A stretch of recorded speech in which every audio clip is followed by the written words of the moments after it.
الانتماء للدكتور محمد الحسن.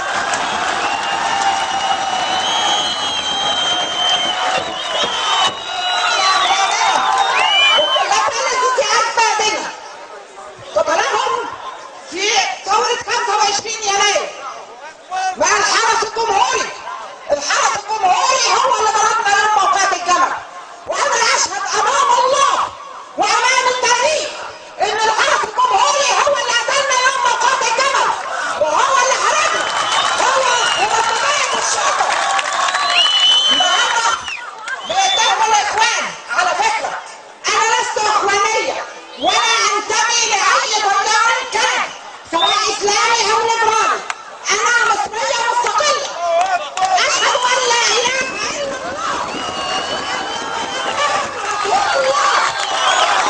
بقول للبرادعي من هنا ابحر على مصر، المصريين مش هيسيبوك تدمر مصر زي ما دمرت العراق.